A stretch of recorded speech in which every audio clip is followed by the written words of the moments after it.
So changing this one here, because this is in centimetres, this is in kilometres, we need to change this into centimetres. So I'm going to do that in 2 steps. I'm going to change it into metres first of all, which is times by 1,000. So we get 25,000 metres. And then how many centimetres go into a metre? 100. So we're going to times that by 100. So 1, 2, 3, 4, 5 centimetres. So I need to go and put on 1, 2, 3, 4, 5 zeros. 1, 2, 3, 4, 5. Okay, so you can put the commas in if you wanted to as well. That. Well spotted. Why do we have to do that? Because Paul is absolutely right that when you say it's 1 to da-da-da, they've got to be the same units of measure. You can't just say that it's 1 to 25 and not tell what the measures are. You assume they're in the same units of measure. So thank you for spotting that. Scan of the mark scheme again. Yeah, look at that, see? 1 to 2,500,000, which is what we've got. But doesn't it say you can have like 25 kilometres? Okay, yeah, it does. So, well, what I didn't do then, so if Paul was right to pick me up on that, if I'd written kilometres there and centimetres by there, it would have been fine. Yeah. An answer of 1 to 25 is M0. Yeah. Yeah, look at that. Yeah. Well spotted. Okay, so let's go back to the back. Page 20. Trapezium rule, so we're remembering Usain Bolt running around for this one. You remember that? What? The Usain Bolt lesson, yeah. Okay, so use a graph to estimate the acceleration of the particle at t equals 1.5. How confident are we feeling with this? Not very confident? Okay, so what you do is at t equals 1.5, find it on your scale, which is there. Come up to the graph, and you make that point there. Okay? Now what we do is we draw a tangent at that point. And when you draw your tangent, it shouldn't be skew-if. You should think of it like a bow tie. So if I have it like that, I'm going to have a really skinny side of my bow tie here, and a really, really fat side of my bow tie here. You need to try and get it so it's like an even bow tie, unless you want to look like a clown. That's not a good look. So for me, I think that seems like a pretty good even bow tie, doesn't it? Yeah? David agrees. There's one clown here. Okay, so how do you go and actually work out what the acceleration is? How does that help? Someone said it then? Rise over? Good, it's the gradient. So draw tangent, gradient of tangent, so I'll say grad of tan equals the acceleration. Okay? So rise over run. So how much does this rise? Well, pick some nice corners on it. So I'm using that one there. Don't like that one because it didn't go through it properly. I'm probably going to go up to this one here. So I'm just going to draw a triangle like that. How much has that triangle risen?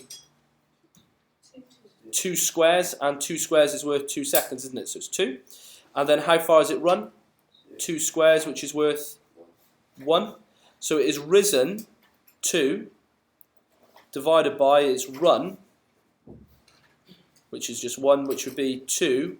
And then because we were measuring meters per second, it would be ms, we say to the minus 2 meters per second.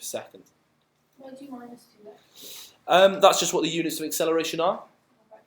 Because effectively what I'm doing there, I'm doing 2 meters per second divided by 1 second. M/s, so I'm dividing by the seconds twice, so that's why it's got 2. Okay? Lewis? Can you just write 2 ms. and it's slash? If you did it as 2, m/s squared would be fine. Okay? Yeah? Because it goes over 2. It does, but look at the scale. So look, it's 2 squares. Oh, okay, yeah. Look, 2 squares is equal to 1 on the scale. Good question. What do they give me in the mark scheme? Let's check. What number is it? 18. 18. So draw a tangent at 1.5 that got us one method, difference in y is difference in x, rise over run, same thing. It's my evaluated answer correct to 1 dp, reasonable from their tangent. Well, that's reasonable from my tangent. So it can be Okay? anything. As long as it's reasonable from your tangent. If your tangent drawn, they could not give you that mark if you did use squiffy bow tie. But we don't have a decimal point. We don't have a decimal point, but is that reasonable from our tangent? I think so. So do we need 2.0? It didn't say anywhere it needs to be to 1 dp. Oh, it does say to 1 dp actually here. Okay, so let's say it's 2.0 then, to cover all bases.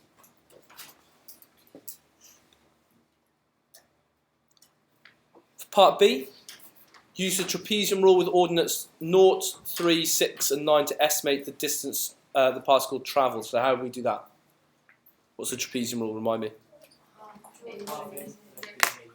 Okay, half AB, A plus B, H. That's from the formula booklet as well, that's given at the front.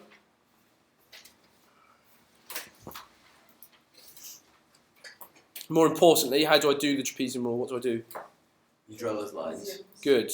You draw trapeziums at 0, 3, 6 and 9. So 0 is already there, then 3, I just draw a line up until I hit the curve here. Okay? Now that's not really, strictly speaking, a trapezium, because what I'm going to do now is just join up the lines. That. Okay, so that's actually a triangle, that one. Then at 6, there. Again, you just join it up to the last one, there. And then 9 is back to being a triangle. Why can't we just draw a straight line? What do you mean? Well, why are you putting your own shape? Because that's what the trapezium rule is. You split this area, this curved area, into shapes that we can find the area of very easily. Okay? Now they tell you exactly where to do it. They tell you to do it 0, 3, 6 and 9. So that's why I made those points there. I drew lines up to the curve and then I just turned them into shapes. Okay? So for A, that's actually the area of a triangle. So that's just a half base times height. So a half, the base being 3. So a half times 3 times height. Where does that get me to? Is it 8? So what's 3 times 8? 24. What's half of that? 12. And that would be 12 metres, because the area under the graph is the distance travelled. For B, it would be a half A plus B. I want to say A plus B, we've got that written down once.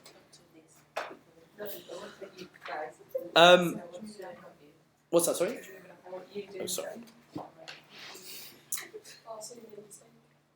Oh, no, typical. This is occurring the worst possible This is time. going national then, so you've never made a mistake. How long is this line here?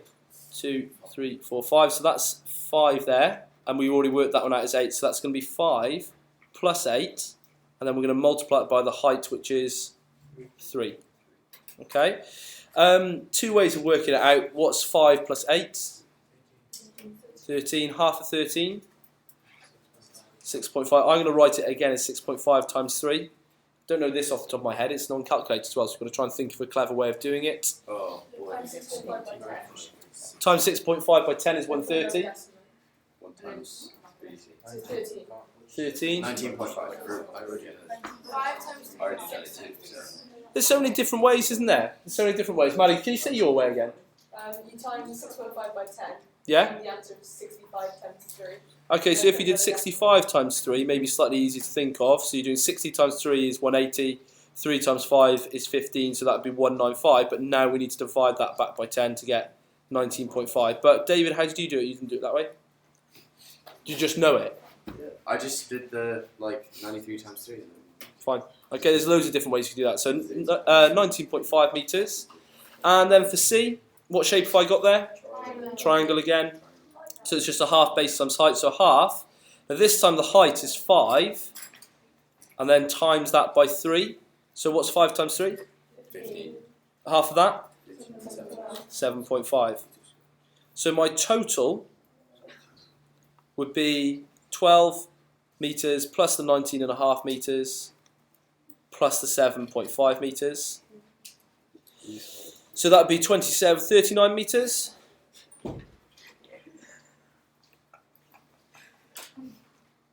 What's wrong with you?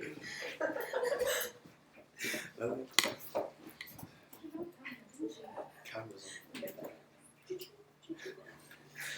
By considering the graph given, state how you would improve an estimate. on. Go on then. You make more trapeziums. Good. Can you see, look how much we missed at the first one. We missed loads and loads and loads of that area there. So you split into more trapeziums. for greater accuracy.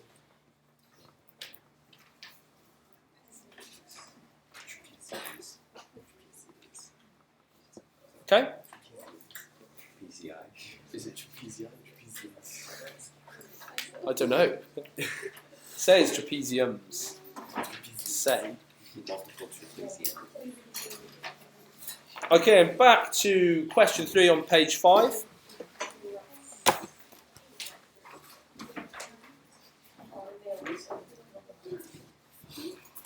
Okay, so key wording here, you must give a reason for each step of your answer. What does that mean? You must give a reason for each step of your answer. Okay, so things I'm starting to pick out straight away.